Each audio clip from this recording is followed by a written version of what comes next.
O irmão falou algo aí que eu quero voltar um pouco. Você falou que teve umas vacinas atrasadas. Isso foi o quê? Sua mãe deixou de lhe dar, de ministrar, levar você no posto para ministrar essas vacinas? Não, na verdade não foi negligência dela. Na época quem trabalhava com o sistema de saúde no país era o INAMPS. E o INAMPS era assim, era uma organização muito precária, né, em termos dessa questão de vacina. Eu deixei de tomar aquela vacina polivalente, né, que na época não tinha. Deixei de tomar a vacina da paralisia infantil, porque essa vacina também você só conseguia tomar em hospitais particulares, em clínicas particulares. Então assim, acabou acarretando aí as consequências que, né, eu acabei pagando com a minha vida, né? Vamos dizer assim. Então você está vendo também que as vacinas, hoje, graças a Deus, a consciência dos pais mudou-se muito, graças a Deus, não é? Mas ainda existem pessoas que negligenciam, não foi o caso da mãe do nosso irmão, não é? Isso foi a falta do governo, mas tem pais e mães que ainda negligenciam, deixam passar a data, não é? Deixam para dar no ano seguinte. Olha, não faça isso, dê as vacinas ali, siga corretamente, não é? A caderneta de vacinação do seu filho, porque é um bem mais precioso que Deus pode nos dar, é a nossa família. Mas continuando, então o irmão teve várias doenças com 8 meses de idade no hospital, acarretou ainda uma infecção hospitalar, generalizada, 7 sondas. Continue aí, meu mano. Pois é, e o que aconteceu é que nesse período de internação eu fiquei internado por 4 anos e 7 meses. Eu contraí várias doenças no período de internação. Eu tive uma doença nos ossos, congênita nos ossos, que a estrutura óssea ela não tinha cálcio. Então os ossos eles não acompanhavam o crescimento. De natureza que com 4 anos e 7 meses, eu ainda media 69 centímetros, né? Porque era só um amontoado de carne, né? Então assim, foram sequelas que foram ficando ao longo da internação, né? O buraco da cabeça, que foi porque da febre, né? A febre muito alta numa região do cérebro chamada meninge, né? Daí a doença ela ataca exatamente isso. E eu quero aqui deixar aqui uma explicação, porque às vezes a pessoa fala assim, mas paralisia infantil e meningite são 2 doenças iguais. Não são 2 doenças iguais. A paralisia infantil, ela te dá uma febre nos ossos, ela consegue atacar os nervos, ela consegue paralisar parte dos músculos, esse tipo de coisa. Agora a meningite, ela ataca diretamente o sistema nervoso. Então ela compromete muito mais, ela é muito mais agressiva e mais fatal do que a paralisia infantil. Que quando eu tive a meningite 2 meses depois de ter a paralisia infantil.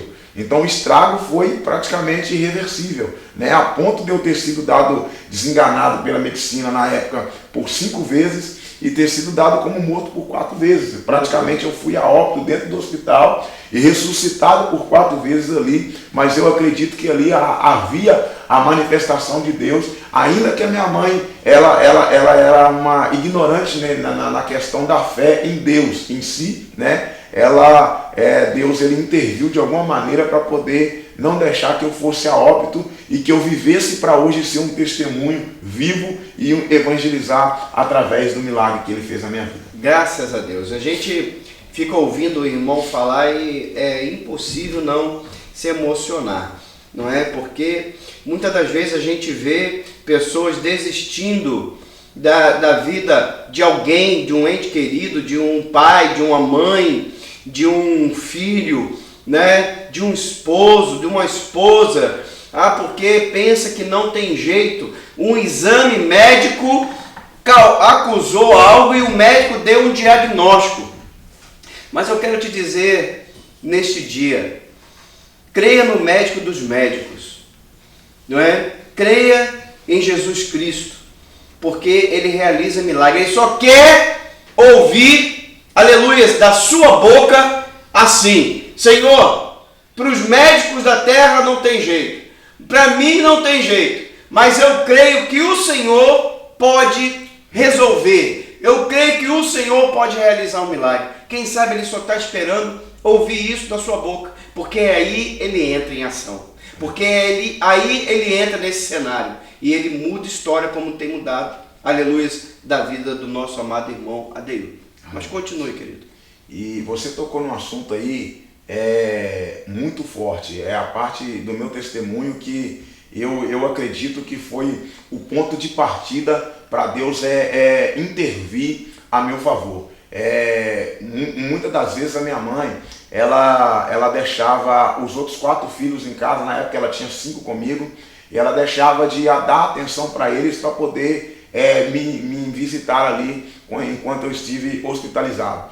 E em algumas dessas vezes ela foi abordada pelos próprios médicos, questionada, né, pelo fato dela não abrir mão de estar ali todos os dias, nunca deixou de faltar para poder me visitar. E um certo dia, ela entrando na portaria do hospital, um dos médicos abordou a ela e falou com ela o que ela estava fazendo lá. Aí ela falou assim: eu vim visitar o meu filho. E no hospital eu era conhecido como caso perdido. Ah, você veio ver o caso perdido?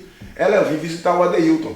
E ele falou com ela assim, olha, andando no corredor e conversando com ela, ele disse que admirava a atitude dela, porque se ele tivesse no lugar dela, ele já tinha desistido. Meu Deus. Ele falou para ela dessa maneira, ele falou com ela assim, olha, eu não sei como você tem força para vir aqui e olhar o teu filho todos os dias no mesmo estado.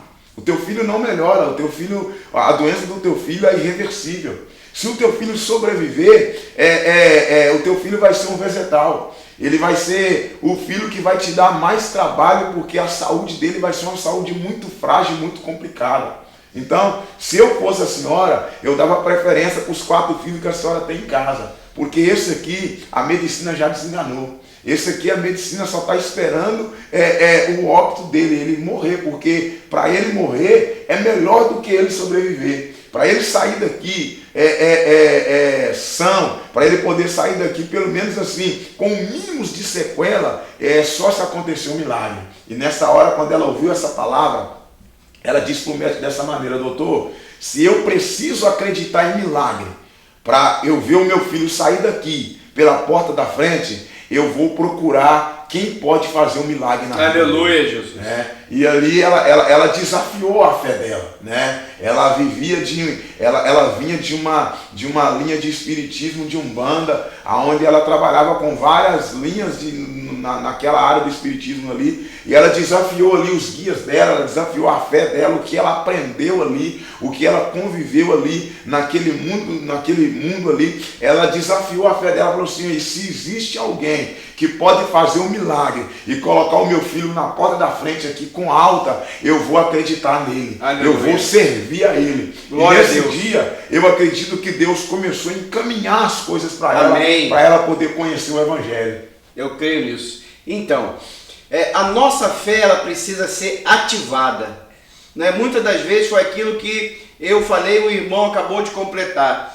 Jesus só está esperando uma palavra, um passo, não é, da nossa vida para ele realizar o milagre. Aleluia. A Bíblia diz em Salmos que eu clamei ao Senhor e ele se inclinou para mim. Quando nós clamamos ao Senhor, nós movemos, aleluia, o rosto de Deus, a atenção de Deus, nós chamamos a nosso favor.